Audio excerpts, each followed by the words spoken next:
მოგესალმებით გვიან, მაგრამ ნადიოჟნად 12 საათი 27 წუთია დღეს პოსტივის დაბადების დღე იწურება, ხვალ აღარ იქნება პოსტივის დაბადების დღე და ჩვენ ნახევარსაათი გვაქვს კიდევ რომ ვისაუბროთ პოსტივიზე და არა მარტო პოსტივიზე, პოსტივის ფენომენს. შეიძლება ისე ითქვას უკვე პოსტივის ფენომენი. რა არის? პოსტივის იუბილეა. როგორ მოხვედი შენ პოსტივში? მე როგორ მოვედი პოსტივში, მახსოვს დეტალურად რა. დაიწყე. ესე იგი რა მოხდა? მახსოვს ნიკა გვარამიამ დაშუაშია ნიკა გვარამი. შორიდან უნდა მოვა. და შორიდან იწყე. ხო და ძალიან არ დავიწყო? დაიწყე, მიდი დავაი. ნიკა გვარამიამ დააშერა ეგეთი რაღაც, რომ ჩვენი მეგობარი, ჩვენც იცი ბაჩო, გიორგი ცაგარელი, ალპისტი. რაღაც გიორგი ცაგარელმა დაწერა იმ პერიოდის რუსთავიორზე, რომ არასერიოზულია და ამან დაცხო სერიოზულად რა ნიკა გვარამი. ანუ ამან დაცხო ისე რომ ეს დაბლოკე ჩვენ ახზეო, აღარ გააშვიფოთო და ყველაფერი, ყველაზე ცუდი რაღაცა. ასე შემდეგ. ეხლა ჩვენ მანამდე შალვა სხვა შორის მყავდა ფრენდებში და გქონდა ხოლმე გარკვეული ტიპის კომუნიკაცია და მე და გიორგის ძმა, ჩემი ახლო მეგობარი სანდრო ცაგარელი შეუვარდით ნიკას და რაღაცებს უწერთო და ძალიან კარგი რაღაცა თავის სტატუსზე რა ლაიქიც ქონდა, იმაზე მეტი ლაიქი ქონდა ჩვენ კომენტარებს, რა ძალიან დავაბულინგეთ რა. ხო, აი არ ვარგა. ონ ძალიან ბოროტ. და შალვა შენში დაინახა ნიკა. არა, დაჟე როგორ დავაბულინგეთ, იცი მე რომ ეგ მახსოვს რომ მე ის მხარეს გადავედი რა, ისე შემეცოდა. შენ სათაშორის ჩვევი ეგეთ რაღაცებს. სერიოზულად, მართლა იმის მხარეს ვიყავი, ჩემს ადამიანის დაპირისპირება. სათაშორის ეგ ჩვევია შენ.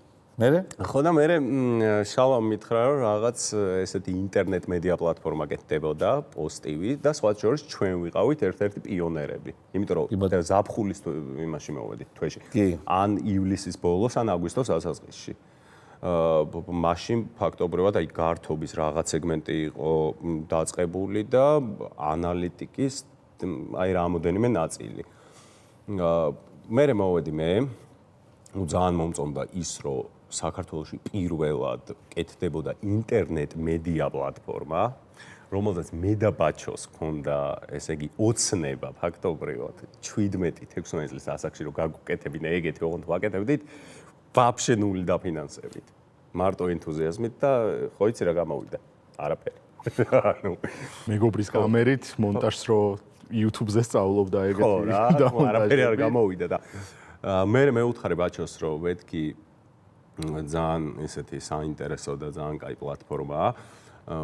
არის იდეოლოგიურად მეთქი ჩვენი მიმართულება. რამე კურიოზ ხო ვერ მოგვიყვებოდა ამ მოსვლასთან დაკავშირებით. ხო, არა. არა, კარგი. მოკლედ მოვიდნენ აი ესე უშინაარსოდ და აბსოლუტურად თან მოსაწყენად და უღიმღამოთ მოვიდნენ. რატო მოვედით? მოვედით იმაში, რა ქვია, ზაფხულის თვეში მეტი. გასაგებია ეგ მნიშვნელოვანია შენც ვარ. მაყურებელი ელოდება კურიოზ. რამე მოვედით და ბანანის ქერქზე ბეხი იმას აქვს. მაშინ დაქვს და ხო, კურიოზები მოიტანე. თუ შეიძლება კურიოზები არ გახსოვს შენ. როგორ არ მახსოვს? შენ კურიოზი გახსოვს? მახსოვს კურიოზი. კურიოზი მაგ ძაღლი რო ყავდა, რომელიც არავის ძაღლი იყო და რომელსაც ჩვენ ეძახდით სიყოს. ხო, შენობის ძაღლი რო იყო, კაცი შვილი, არა ფილირდებოდა იმ ძაღლთან, ის ძაღლი რო უცებ აღარ. აჰა, ეს კურიოზი არ არის, ეს სევდიანი ისტორიაა. მოკლედ და ჩვენ რა არის პოსტი? საგრიმერში შესვლა, იმიტომ რომ ეგ ძაღლი სულ იქ იყო. რა არის პოსტი? ხო, ოპა. პირიდიკოპი, იციგა, რუსული სიმღერა, ოკუპანტების ენაზე. პოსტივი არის თემა. ხო, პოსტივი არის ესეთი რა. აი რა შეიძლება კონტრკულტურა? არა, რა კონტრკულტურა. ჩემს პოსტივი არის. არა და ეგეც არის. იდეოლოგიური პლატფორმა. არა, ეს არის ქართული ჯიგრული კულტურა. ეგ კონტრკულტურა რატო იცი საჯარო სივრცე რითიც იყო მოცული იმის კონტრი არის. გარკვეული ტიპის კონტრრევოლუცია არა, ყველაფერი შეიძლება იყოს. ის მაიმუნები და ფსევდოლიბერალები რასაკეთებდნენ ეგ გასაგებია. საჯარო სივრცეში იყო რაღაც ბარიერი, რომელსაც ვერ გადავახავ. და ჩვენ დავამბობ. პოსტივი. არ აქვს მნიშვნელობა პარტიულ კუთვნილებებს, პოლიტიკურ პრეფერენციებს, ანუ საჯარო სივრცეში იყო რაღაც აზრი, რომელსაც ვერ და არ უნდა გადაცდე და ამას გადაცდა პოლიტიკურობის მარწუხი, კი ბატონო. ფსევდოლიბერალური იდეოლოგიის მარწუხი და ბატონო. შენ თუ რა არის? ხო, აი ეგ არის რა. თავარი მუღამ პოზიტივში ამ დონეზე ინტეგრაციის და ეს ბოლომდე რო თავი მიუძღვენი ამარხს იყო ის რომ 14 წლიდან მე მინდოდა რეჟისორობა, დღემდე ჩემი მიზანი არის ის რომ გავიგეთ, თელმა პოზიტივიზმზე რა ფილმებიც გადის, მათი გადაღებულია. ინდური სერიალი ეს დაპაუზებული მაქვს და ცოტა გავიგეთ, რამდენჯერ უნდა თქვა იმის გამო, რომ პოზიტივი არის ჩემთვის ის პლატფორმა, რომელიც მე მგჭურვავს იდეოლოგიური ხელსაწყოებით იმისათვის, რომ საჯარო სივრცეში დომინანტური ლიბერალური აზრი შემოვიწროებინა. ეს იყო ჩემთვის რა ზნა არის. მგჭურვავს რა. ლევან გუნჯელიას და არა, არ უნდა ამას ლევან გუნჯელია. მგჭურვავს. გვიანია ხო? აღმჭურვავს. ა? კაი, აღმჭურვავს. კი, მაგრამ მე მგონი ეგეც არ არის. ვაფშე არ ვიცი მაგის. ანუ პოზიტივი რო არ იყოს, კრამიტებს დალეწავდი და მაგარ კილოებს გადაიღებდი? სცენარებზე ვიმუშაობდი საკუთარ. მოკლედ, კაი რამეა პოზიტივი რა. პოზიტივი რო არ იყოს ჩცდს ის იქნებოდი? არა, კაცო, სერიალები. პოზიტივი რატოა კაიცი? აი ამის საშუალება რომ აქვს, რომ აი ესე დიდი სიამოვნებით ეხა მაგარ ფეიქს ვამხელ. უყურე. ყველას გვახსოვს ის ტრაგიკული შემთხვევა, როცა სკოლის მოსწავლემ მოიკლა თავი და ამ ცხოვრების დედაც დაწერა. კი. ლუკას ირაძე. დაწერა ამ ცხოვრების დედაც. კი ბატონო. ძალიან კარგად გვახსოვს, როგორ აიტეცა ეს ნაცმედიამ და როგორ მიმართა თავარმა არხმამ მიკროფონზე და იმაზე რა ქვია პროფილის ფოტოზე, თავის Facebook page-ის პროფილის ფოტოზე დააწერა სლოგანად ამ ცხოვრების დედაც, რომელიც არის ყოვლად არა ისე რომ მოიყო მათი არხის ლოგო. ხო და ეს არის როგორი არაეთიკური, იცი ჟურნალისტური ეთიკის ყოველგვარი რღვევა არის მან. კი ბატონო. და უყურე რა ხდება. და ნუ ჰქონდა ჩეტევა სახელმწიფოზე, მართლ ძალაზე და არ გამოუვიდათ ეს ტრაგიკული შემთხვევა, ტრაგიკულად დარჩა და ეხლა მე თქვენ გაჩვენებთ აი ამ ნაცმედიის საოცარ ტრანსფორმირებას. თქვენს თვალწინ დაიბადება მამალი ფეიკი.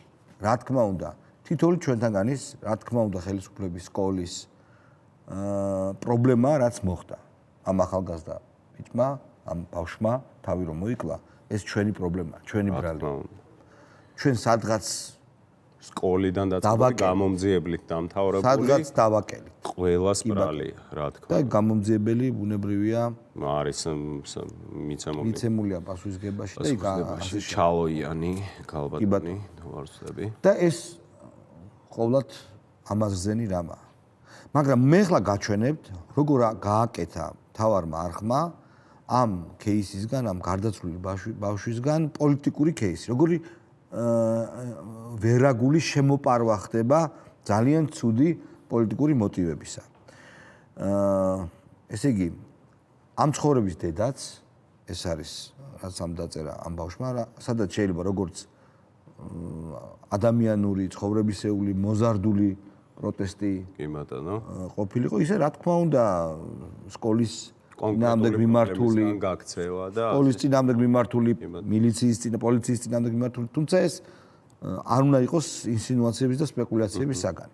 მოდი დავიწყოთ როგორ დაიწყო ასე ვთქვათ და დაამთავრა თავარმა არხმა დაამთავრა 17 სულ ცოტა ხნის წინ გუშინ დაამთავრა ეს თემა. 17 დეკემბრის ვიდეოდან დავიწყოთ 2019 წლისა. გავუშვით ლეპტოპი. ეს არის პოლიციის ის განყოფილება, სადაც 15 წლის მოზარდზე განხორციელდა ზეწოლა, სადაც მას აიძულებდნენ ეღიარებინა ჩადენილი ხულიგნობა და რაც საბოლოოდ დასრულდა მისი სუიციდით და დასრულდა იმ ტრაგიკული შედეგით, რომელიც დღეს საღამოს დადგა. ამ ცხოვრების დედაც მე შეგახსენებთ, ეს არის სიტყვები, რომელიც გარდაცვლილმა მოზარდმა მისი სკოლის კედლებზე დაწერა. სისტემა კლავს, სისტემა უნდა დაინგრეთ. ზირს სისტემა ამ სისტემის დედაც რას მოითხოვენ ადამიანების სისტემისგან, რომელიც მათ შვილებს და მეგობრებს კლავს. სისტემა კლავს.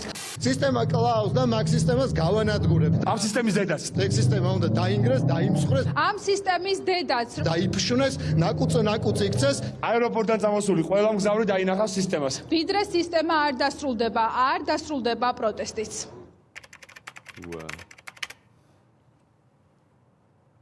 ამ სისტემის დედაც ამ სისტემის დედაც სწორედ ამ ფრაზის კედელზე დაწერის გამო თვითმკვლელობამდე მიყვანილი 15 წლის ლუკას სირაძის საქმეზე დღეს ბრალდების მოწმეებს კითხავენ. ხედავთ? ჩვენ თვალწინ დაიბადა ფეიკი. ჩვენ თვალწინ დაიბადა ფეიკი. უდიდესი მნიშვნელობა აქვს ამ ცხოვრების დედაც და ამ სისტემის დედაც. და ამ სისტემის ამ სისტემის პირდაპირ რა პოლიტიკური შეხედეთ როგორ შეაპარეს ამ სისტემის დედაც აი ამ ანგაჟირებულმა ახალგაზრდებმა კიდე სხვა რამეა რა საქმეში რომ და ბოლოს ეს დასრულდა. უყურე ერთი წუთით. როცა ანგაჟირებული პირი ამბობს ამ სისტემის დედაც ეს ერთია, მაგრამ როცა ბოლოს ეს გვირგვინდება იმით რომ წამყვანი ნიუსის იძახის რომ ეს დაწერაო იმ გარდაცვლილმა. ეს არის უკვე შემდგარი დასრულებული ფეიკი. არა, ეს არის ფეიკი, რომელსაც მართლა წყალი არ გაუვა, მე სულ გეკამათებით ხოლმე ორივეს, რომ აი ფეიკია თუ მანიპულაცია, ეს არის ფეიკია, ანუ დებილი უნდა იყო რომ ვერ გაარჩევ, მაგრამ საქმე რა არის? ამ ცხოვრების დედაც რო ეთქვა ჟურნალისტს, ეს არის თუ გახსოვთ მაგ პერიოდში ფსიქოლოგები საუბრობდნენ, რომ ამ ფრაზას ნუ გამოვიყენებთ არათუ მედია საშუალებებით, არამედ ნებისმიერი სახით. იმიტომ რომ ამით ხელს უწყობთ მოზარდების რაღაცა კი გახსოვთ ეგ პერიოდი მაგრამ ეთიკურ არა ეგ ნიშნავს რომ არა როგორ ეგ ნიშნავს იმას ძალიან კაცად რომ მოიცა რა მოზარდების სუიციდი ესე უნდა გაშუქდეს ეს არ არის ჩემი აზრით მნიშვნელოვანი ჩემთვის მნიშვნელოვანია როგორ შემოაძვრინეს კი ბატონო ეს არის ფეიკი რომელსაც ვერ ითქვის ვერავინ რომ არ არის ფეიკი რომელიც იყო რომელსაც ამზადებდნენ დიდი ხანია აქტივისტებმა ეს თქვეს ბევრჯერ და შემდეგ უკვე ეს ყველაფერი დააგვიგვინა როგორც ნიუსის წამყვანმა და ნიუსის ფაქტების ინტერპრეტირებას არ უნდა ახდენდეს და კი ეგ არის ძალიან მთავარი ნიუსი არის ძალიან სტერილური ესეთი რა ნეიტრალურად მოწოდებული ინფორმაცია თქვენ თუ გახსოვთ როდესაც წერდნენ ვიღაცები აქტივისტები ამ ცხოვრების დედაც გამოჩნდნენ კონტრაქტივისტები რომლებიც შლიდნენ ამას ზუსტად აი ამ ფსიქოლოგებზე აი ამ რაღაცა ბავშვთა რეაბილიტაციის და ფსიქოლოგების მიერ რა რეკომენდაციების გაიცა რომ ამ ციტატის პროპაგანდირება და ამ ციტატის ესე იგი ასე გამოყენება არავითარ შემთხვევაში არ შეიძლება ზუსტად ამ მიზნით შლიდნენ ხო ამ ციტატის არათუ მეინსტრიმ მედიაში სოციალურ მედიაში არ შეიძლება მივაქციოთ თქვენი ყურადღება რა თქმა უნდა ანგაჟირებულმა პირებმა დაწერეს ეს ამ სისტემის დედაც გადააკეთეს ეს რა თქმა უნდა სპეკულატიურია მაგრამ იცი როგორ არის მაყურებელმა იცის რომ ეს გააკეთეს ნაც ანგაჟირებულმა ახალგაზრდებმა და მაყურებელი ხედავს ამას შემდეგ რა თქმა უნდა თავარზეც იცის რომ ანგაჟირებულია მაგრამ როცა წამყვანი როგორც ფაქტს წარსულში მომხდარ ფაქტს ისე ახსენებს რომ ამ ახალგაზრდამ დაწერა ამ სისტემის დედა მნიშვნელობა არ აქვს იმ ოჯახისთვის რომ რა დაწერა კედელზე მაგრამ ცოტა თუ გვაქვს ამის უფლება და საშუალება ცოტა გვერდზეც რომ გავიხედოთ ეს არის ძალიან ვერაგული ძალიან აი მიცვალებული ხსოვნის შეურაცხყოფელი კი ბატონო რასაც კადრობს გამუდმებით ეს დამპალი ტელევიზია თან ეს არ არის ტექნიკური შეცდომა არა რა თქმა უნდა არა ორზე წაკითხული ტექსტი რომელიც მანამდე მომზადდა და რედაქტირდა დამკიცდა და მე ხო და ის რო ახლა ჩვენ რო სისტემაზე ვილაპარაკებ ბევრჯერ ვახსენე სისტემა და უცებრო რაღაც ნიუსმა რო იგივე წაიკი უცებრო რაღაც ტექნიკურად შეგეშალა მე ვარ აი მართლა პირველი ხოლმე რომელიც მაგაში გეწინააღმდეგებათ რა რომ აი ფეიკია თუ მანიპულაცია ამის მანიპულაციობაზე საუბარი არის უკვე ზედმეტი იმიტომ რომ ეს ჯერ ისეთი ფრაზაა რომელიც აბსოლუტურად ყველას გვახსოვს და ამის იქნებ ვინმეს არ ახსოვს იქნებ ვინმეს არა უყურე რაზე გაკეთებული რაზე გაკეთებული არა ის იმისთვის რომ ვისაც არ ახსოვს უთხრას რომ ეს ყველა შეიძლება არ გვახსოვს ვისაც ახსოვს იმასაც ეუბნება რომ ამ ცხოვრების დედაც ნიშნავს ამ სისტემის დედაც ხო მოკლედ შეიძლება ვიღაცას არ ახსოვს რაღაც თქვა ეს ნიშნავს რომ ამ მოზარდის ტრაგედია ნიშნავდა იმას რომ ის გაბრაზებული იყო არა ცხოვრებაზე არამედ თავრობაზე გესმის ამით რა ხდება რომ ეს არხი ახდენს ინსტრუმენტალიზაციას ტრაგედიის ტრაგედია გადააქვს პოლიტიკურ კონტექსტში როცა ტრაგედია არის თავისთავადი ტრაგედია და რომელზეც ჩვენი ვალდებულებაა რომ ვისაუბროთ რა, რომელზეც ჩვენი ვალდებულებაა რომ სახელმწიფოს მოვთხოვოთ აი ამაზე ირეაგიროს ესე და ყველა შემთხვევაში მაგალითად არ ვიცი რომელ სკოლაშიც ეს მოხდა, იმ სკოლაზე იქნება გარკვეული ტიპის შეფასებები, ის გამომძიებელი არის დაკავებული და ასე შემდეგ, ხო? ანუ ეს აუცილებლად უნდა მოხდეს. და ეხლა გადავიდეთ ისე პოზიტივიზე. აი ამიტომ სიამოვნებაა პოზიტივი, რომ ასეთი რაღაცების გაკეთების საშუალება გვაქვს და ვაკეთებთ გამუდმებით. აი ეს ჩვენ კიდევ ერთხელ 1000-ე ჯერ მოვახდინეთ ფეიკის დეკონსტრუქცია, ნაწილებად დავშალეთ და ეს იბინძურე ასე დაშლილი, ეს გაშიშვლებული ვაჩვენეთ ხალხს. და ეს არის თავარი ამოცანა მე მგონი ჩვენი. კი ბატონო, ეხლა ნახე, შენ მოიცა. შალვა. გისმენ. შენ უხედე. ეხლა ნახე, შენ რაც თქვი. მე ამას უყურებ როგორ იცი, ეს არის რეფლექსია ხვის დღის წესრიგზე. ეს არის ძალიან კარგი და საჭირო, მაგრამ მე არ სწორ შეფასება. არა. არ დავამთავრო? გურიო, არა. უკვე ჩამოვიდით, აი, ბოდი, კაი, კარგად. არა, კაი, არა, მე რას ვამბობ, რომ ესე იგი, წილი უნდა გაიყოს თქო რა, ერთი მხრივ იყოს რეფლექსია და მეორე მხრივ ჩვენ შევქმნათ დღის წესრიგი. ერთი წუთით რა. როდესაც მიდის ომი და როდესაც მეორე მხარეს მომდგარია ჯარი, რომელსაც ჯარი არ ურდო, რომელსაც არანაირი ბრძოლის წესები არ აქვს. უბრალოდ არ აქვს. არის ყველა ფერშიკები, ყველა ფერზე წამსვლელები. ნომერ პირველი დღის წესრიგი უნდა იყოს სანიტარი, ელემენტარულად. აი ვირუსის დროს ამოცანა რა იყო სახელმწიფოს. რომ ეს ვირუსი მოეკლა, ისევ კლავთ ჩვენ ამ მედია ვირუსს. კი ბატონო, მაგრამ მე რას ვამბობ, რომ ერთი მხრივ არის მხილება და აი ამ დეზინფექცია და მეორე მხრივ არის შენი დღის წესრიგის შექმნა. ჩვენი დღის წესრიგის შექმნა. სხვათა შორის გვაქვს. მაგას ვამბობ. მე არ მომწონს მეთქი რომ პოზიტივი განიხილება როგორც მხოლოდ რაღაცა მხილება და მხოლოდ ეკო, რომელიც იმაზე რეფლექტირებს. პოზიტივი მაგალითად ბევრ მედია საშუალებაზე მეტად, რომელსაც უფრო მეტი რეიტინგი აქვს, იმაზე მეტად აფიქსირებს თავის სათქმელს. ეს რომ ემპირიულად ადასტურებ, რომ აი ეს კონკრეტული მედია საშუალება, ეს კონკრეტული პირი, ეს კონკრეტული პარტია, ეს კონკრეტული ადამიანთა ჯგუფი აკეთებს აი ამ მავნებლობას საზოგადოების წინაშე, უკვე ნიშნავს იმას, რომ დღეს შენ დღის წესრიგს ქმნი და არა ის რომ მარტო ვიღაცაზე რეფლექსირებ. ხო, იმიტომ საზოგადოებას შენ ფაქტობრივად ეუბნები, რომ აი ნახეთ რა გააკეთეს, ეს არის სიცრუე.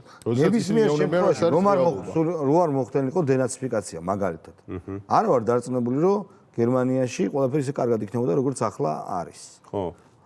და ჩვენ იმის გამო რომ ვერ მოხერხდა ეს ამბავი, ბევრი რამის გამო, დენაციფიკაცია საქართველოში, რიგიმიზე უცხოეთი, არა ვართ ქართველები ესეთები და ასე შემდეგ. ეხლა გვიჭირს აი ამ კოჟრების მოჭრა და ამ ფესვების ამოთხრა. ეხლა გვიჭირს ჩვენი დღის წესრიგი არის რა თქმა უნდა სიღრმისეული ანალიზი. მაგრამ სიღრმისეულ ანალიზშიც ჩვენ რატომ ვაწვით, რა არის მთავარი? ჩვენი ამოცანა პოზიტივის ამოცანა ანალიზის დროსაც, აი შენ აკეთებდი კორონავირუსის დროს ანალიზი. და კორონა ანალიზი ერქვა და ძალიან კარგი გადაცემები იყო. იქაც ეს რა თქმა უნდა იყო ამოცანა, რომ კომპეტენტური ინფორმაცია მიგვეწოდებინა, მაგრამ ეს იყო იმიტომ მნიშვნელოვანი, რომ აი ამ ნიაღვარს. დეკოდინგს უკეთებ და ამ ნიაღვარს უბრალოდ რასაც ეგენი კადრულობდნენ ვირუსის დროს, ეგ უკადრებელია რა. აი შენთან ესე იგი პოლიტიკური ინტერვიუში ხო იყო ლაშანაშვილი, რომელმაც თქვა ძალიან მაგარი რაღაც, რომ ვირუსის მხარეს იდგნენ. ეგ არის, всё რა. ვირუსის მხარეს, ანუ ვირუსსა და მოსახლეობას შორის იდგნენ ვირუსის მხარეს. და დღესაც ჩვენ როცა აი უბრალოდ ამ პატარა ვიდეოში გაჩვენეთ მეგობრებო, როგორ გაიარეს ეს გზა ფეიკამდე, როგორ შემოაპარეს ნელ-ნელა ეთერს ამ სისტემის დედაც,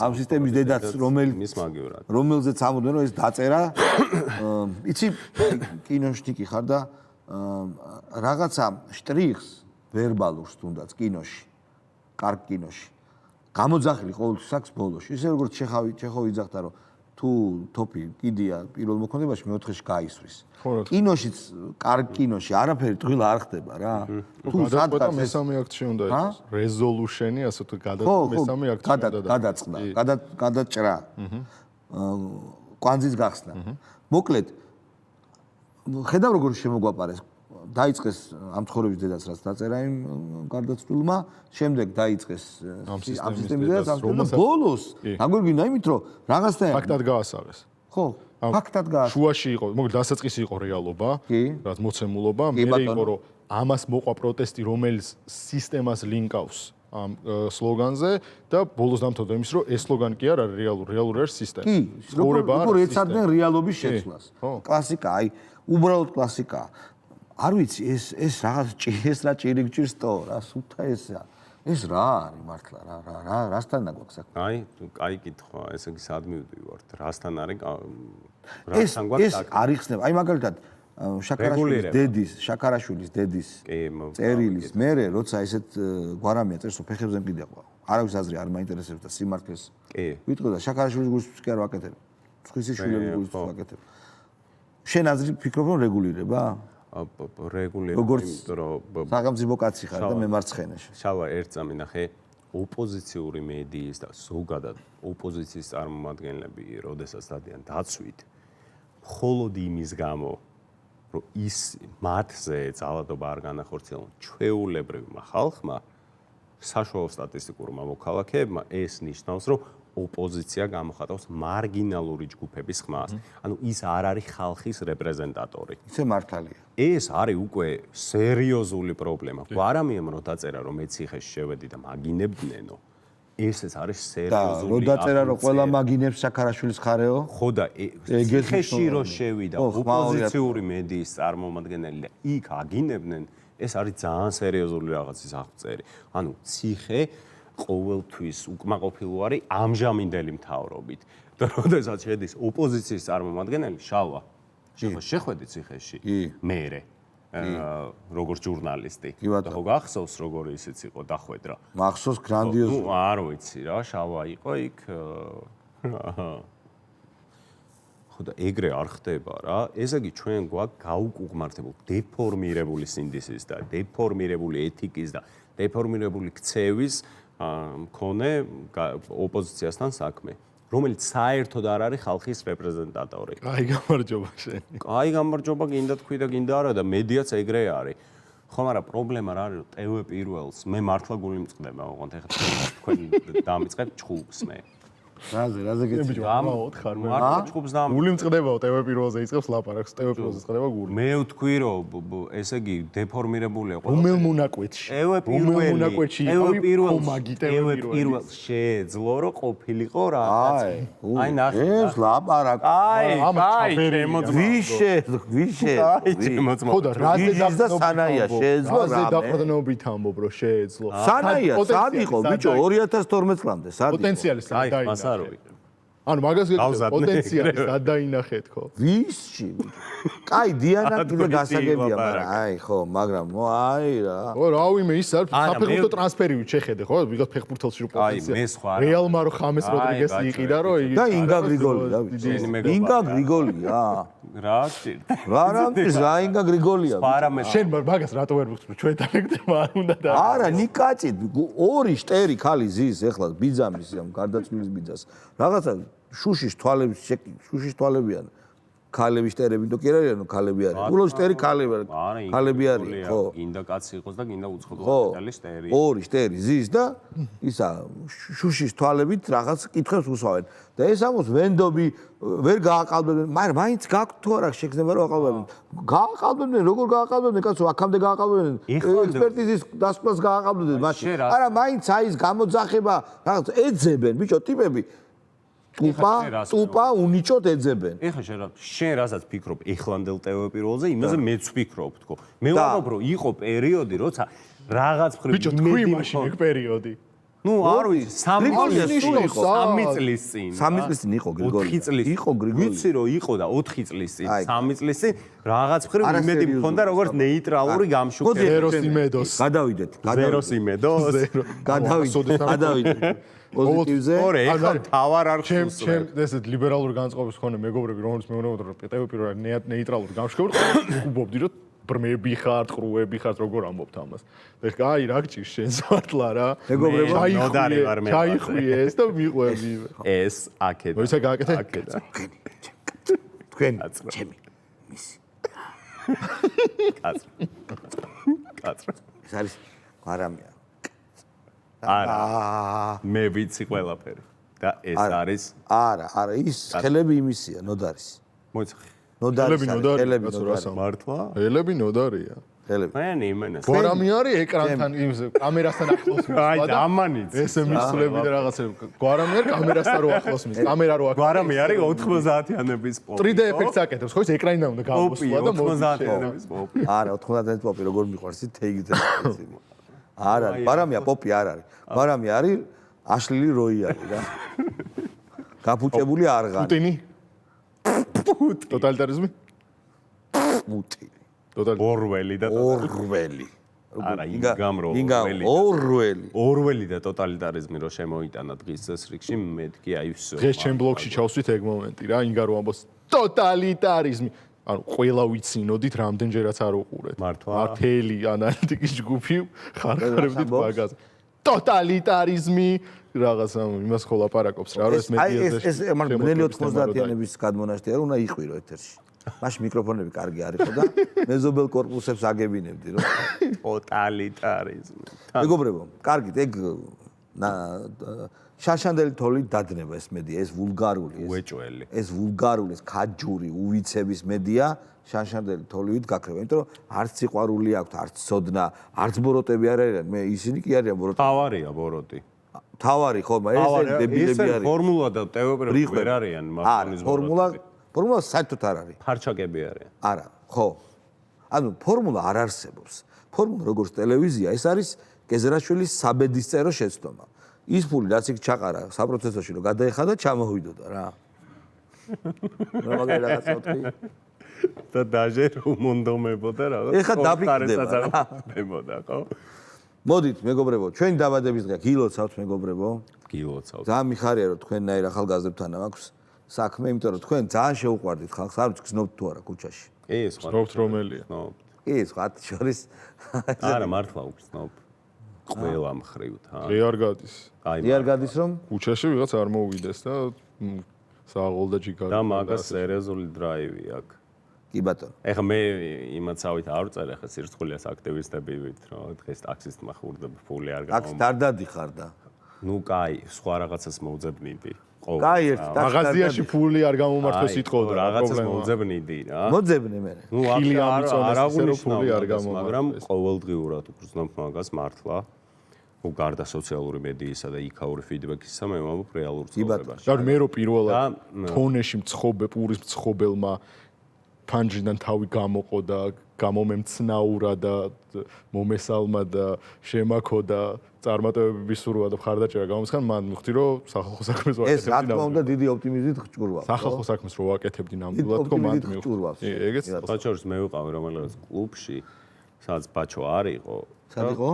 რომელიღაც კლუბში. ეხლა ოსტივის რა კოვიდის დრო? 1-2 კვირის წინ რა, ყველაფერი გახსნილია, კაცო, ლეგიტიმურად ხდება. არა, შენ ისი არ შეხვიდოდი ხო? ხო, და ბაჩო არ იყო. აი ბაჩოს შოთებსაც მე მას მეუბნე, რომ აი ბაჩო მიკითხე და საბურთალო და რაღაც. აი ადგილებში დადი. ჩვენ შემყარეს. აი ესეა ზმაო. ნო, არა. არა ბიჭო, არა და ჩვენ გუნდიო. ჩვენც მუხანათურად წაგვიყვანეს გასართობად. რა სიტყვით ჩვენს პრომოუშენზე, ჩვენს ვიდეოზე, ჩვენს სიმღერაზე. მე ძალიან მომწონს. მაგას ვიტყვი და ბაჩოსაც ძალიან მეც მომწონს რას. დღეს არ ვლაპარაკებთ არაფერს სხვაზე. მე ვიტყვი, მოიცა სანამ დავემშვიდობებით, მე ვიტყვი მართლა ჩვენ გუნდზე რა. კი ბატონო. რომელიც მე მომწონს, მე მგონი განსაკუთრებით. აი რაღაც ზედმეტად მომწონს მე მგონი. აი დილიდან დაწყებული ჯერ კიდე ყოფილი შუა დღე რო იყო და ეხა უკვე არის დღის პოსტი, რომელიც ღამე გადის ჩვენამდე და ნიუსით და ყველაფრით დამთავრებული, მე მგონია რომ იმ კალიბრის გადაცემის რომლებიც სხვა მედია საშუალებებში გადის, რომ რაც შეადარო და სტილით, ესთეტიკით, ხრობის მანერით, ჯინაარსით, ყველაფრით რომ დააჯამო, ჩვენი გუნდი არის ძალიან კარგი, ძალიან. ხო და რა ბაჩო ნახე ყველა სეგმენტ ბიჭო არა ნუ მე ძალიან მე აი ძალიან მე ვასწავლე კაი არის, იმიტომ რომ ყველა სეგმენტ ჯგუფს აკმაყოფილებს რა. ერიკო არის ალკეს. მე არ მომწონს მაგალითად სერიალები. ამის შოუ არის აი სერიალები მაგრა არ მევასება. და აი ამ ხიარულზე მაგრამ მომწონს აი პოსტ ალიონი მომწონს დღის პოსტი მაგრა. ეგ სერიალები ხო არ არის ხა ახალგაზრდების სერიალები რა შენ რატო უნდა მოგიწოდეს? ხო აი გადალყა შენ რომ მოგწონდეს ან იდური სერიალი რომ მოგეწონოს გასაგდები ხარ. არა აი გადალყას რო ეშლის. მე რო ვეჯდე. ჩვენთან ხო გადის ეგ? არა, უამრავი მაყურებელი ყავს და გუშინ სერიალი სი რო ყვება. ამას რატო უნდა მოწოდეთ? ხო რა სიგიჟეა. სულ სხვა სეგმენტებია. დიდი მადლობა რომ მოხვედით, უმაღლესი მადლობა. დიდი მადლობა თქვენ ახლა ვნახავთ ამ ვიდეოს, რომლის იდეის ავტორი გახლავართ მე. ეს რა ვიდეო? შესრულებელი არის ჩვენი მეგობარი გუნდის წევრი და ძალიან მაგარი ქართული კომპოზიტორი და სუპერსტარი, ქართული მასშტაბის სუპერსტარი დათო ფორჩხიძე. კი ბატონო. და მე მგონი კაი გამოგვივიდა. ნახვამდის მომავალ შეხვედრამდე შაფათ კვირას ვიქნებით გამოთიშულები და ორშაბათს დაგიბრუნდებით. კი. რა? ორშაბათს ხო, ორშაბათს ორმაგად ბრუნდები. საქმიდან გამოთიშულები. ბაჩო და გური უყურებენ მედიასი, მერე კოსი. კი, ნახვამდის. აბა კარგად. ბავშვობიდან ყოველთვის მაოცებდა ერთი რამ.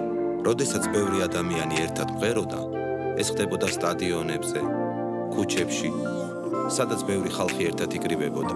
მათი ნამღერი ყოველთვის სწორად და ლამაზად ჟღერდა. თითქოს ყველა პროფესიონალი მომღერალი იყო.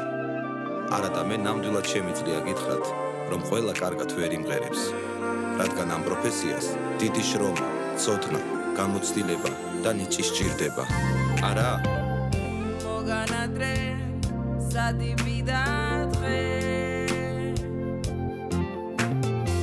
სუნი ქუსლით გასრესილია წლის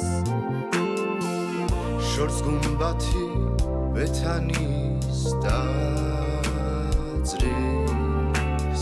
დაცის ფერი უბორგილო დღე მოგანადრე სათიბიდა დღე გაზაფხული შემოსულალე